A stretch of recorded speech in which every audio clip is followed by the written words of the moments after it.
Welcome back, everybody. I've still got JT Lindsay here with me with Peak Funding and Momentum Loans. And we wanted to cover a topic because we just got done talking about conventional loans, sometimes known as Fannie Freddie loans. But those aren't always appropriate. Sometimes you need to use a little bit different financing. And one that's really popular these days is what's called DSCR loans, or debt service coverage ratio loans. And these are, JT, correct me if I'm wrong, mostly based on the property instead of conventional, which is almost exclusively based on the borrower. Yes, that is correct. So as I talked about a little bit before on the conventional financing, a term that you'll hear a lot is your ability to repay the loan, right? That is the borrower's ability to repay. That's their credit scores. That's their income. That's their debt to income ratio. Those are kind of the key factors that we look at when qualifying on conventional financing. Whereas a DSCR loan is just really kind of basing it on the property and its projected performance or its current performance, right? Yeah. So what rents look like compared to the debt service. So it's really simple. A lot of people hear DSCR and they kind of get, ooh, like, what is that? Yeah. And, you're going to hear ratios like 1.2 or 1 or, but that's really what the DSCR loan is basing it off is, hey, how is this property going to perform? And is the lender comfortable lending on it based on that performance? So we get there. Debt service coverage is calculated by taking your net operating income annually and divided it by your annual debt service, which, you're going to end up 1, 1.2, 1.3, right? Yep. I would say if the number starts with the decimal, you're not getting a debt coverage loan. It has to be at least 1. But what do you see for the minimum debt coverage ratio? So we do have lenders that will go under the 1. Really? That they'll allow us to start with that decimal, but you're going to pay for it. Okay. Right. And you're going to pay for that in points and in rate. Right. I mean, as soon as you get under 1, I would compare that closer to like a hard money type loan. Right. You're going to be double digit rates. Yes, double digit rates. Yeah. 2 to 3 points. That's for someone that really wants the property and maybe there's a scenario where the debt service cover ratio at the time doesn't look very appealing. And that may be an opportunity where, rents are lower than they should be. And, it's going to be a little bit before maybe those renters move out. And so that DSCR looks a little flawed. But, there's the opportunity to get that where it needs to be. So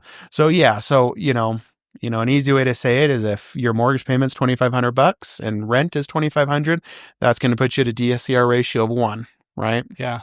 And then it will ebb and flow or, move from there. Right. How often do they measure it? Like in 6 months or a year after I close, are they going to request updated financials? No. Oh, really? Once we close, so that's not like a commercial loan on a big multifamily property, right? Where, every, 12 months or 24 months, they're going to come back and say, how's it performing, right? On these individual investment loans, it just needs to meet it when we originally fund the loan. Okay. So we talked before about on conventional Fannie Freddie, I can only get 10 of them. Yep. So it seems like DSCR is probably the best stop after you've maxed out. Yeah, it's a great option. So I actually had someone email me just a few days ago and say, hey, I maxed out on my 10, but I'm looking at this property. What are our options, right? And DSCR is probably our go-to option for that, right? Because there is no limit on how many finance properties you can have. You could have 50 if you wanted, right? Could you do one big one with, say, 10 properties in it? You could. And that's, because these aren't, we're not following Fannie Freddie guidelines with these, right? These are loan programs that are really kind of geared towards investors. And so they'll do scattered site where you can have 5 or 6 loans in one of these DSCR loans. So we have a lot of flexibility with DSCR. Can you do partial releases? Say I've got a portfolio of 10. I get an offer I can't refuse on one of them. Yes. And I don't want to trigger the whole loan due if I sell that. Yes, you can. And every lender is going to be a little bit different. And that's where these do get a little bit more tricky because every lender is going to have their own guidelines, right? And there's a lot of them out there. Yeah. And so, we pick the ones that we think are the best and have kind of the most, I'm going to call them lenient guidelines, right? That will allow us to have a little bit more flexibility. But, you may have one experience with one lender on a DSCR loan and it could look totally different on with another lender. So, but yes, to answer your question, there are lenders that will allow that. Okay. So Other than I'm maxed out conventionally, Mm-hmm. what are you seeing people say as to why they're looking for DSCR? What's appetizing about it? So another big reason is they don't qualify for conventional financing. They get nitpicked by the underwriter. Yep. One thing that we talked about earlier is, hey, I'm self-employed and I write most of my income off. So, according to my taxes, I don't really make any money, but they have the funds for a down payment. That is a prime candidate for a DSCR loan, right? So they have the funds there, put down the down payment, but they just aren't showing the income that's needed to qualify for conventional financing. So we'll look at the DSCR loan. I have some investors, I don't run into this very often, but they just like that they can put it into an LLC. I wouldn't call it an easier process. You're still getting a loan on a property. So there is some documentation that's required, but you've done conventional financing. I mean, they ask for a lot of stuff, right? It's annoying. It is. It's very annoying. Whereas DSCR can be a little bit less cumbersome, right? Where they'll, maybe they don't ask for quite as much documentation and it's, and so I have some investors that they're familiar with DSCR and they're okay taking a little bit higher of a rate just because they're familiar with the process. They think it's a little bit easier. They can just do it in their LLC from the beginning. And so they'll go the DSCR route. Let's talk about that rate thing in just a second. But you said something about people like it because they can put it into an LLC. Yes. So disclaimer, I'm not your attorney. Talk to your attorney, right? Yes.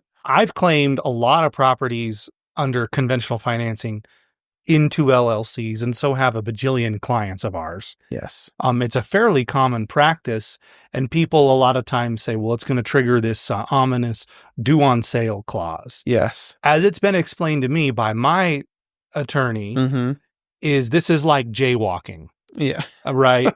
Nobody, unless it's just egregious, blatant, causing other problems, nobody really cares as long as the payment is being made. Yeah. Have you ever seen one of these called due on conventional? Yeah. For going to an LLC? Nope, I never have. You never have? Nope, never ever. And just like you said, the majority of our investors, they move it into an LLC after they close. A lot of times when they're closing, right? Yeah, they do it right at title company does the docs right there. Yep, they do it. And one of the owners of Momentum Loans, he's an attorney, and this is something that we've talked about at length. And there is nothing restricting a borrower from moving it into an LLC once they close. And I've had a lot of people, well, you can't do that. It's like, well, I would tell me where we can't do it. Right? I know. Well, it's done every day. You can clearly do it. Are you going to pay the piper? But I don't know. I haven't heard of anyone paying the piper on this. Nope. I've never seen thousands of loans. Yeah. No. And like I said, 99% of our investors do that. They move it into an LLC and never one time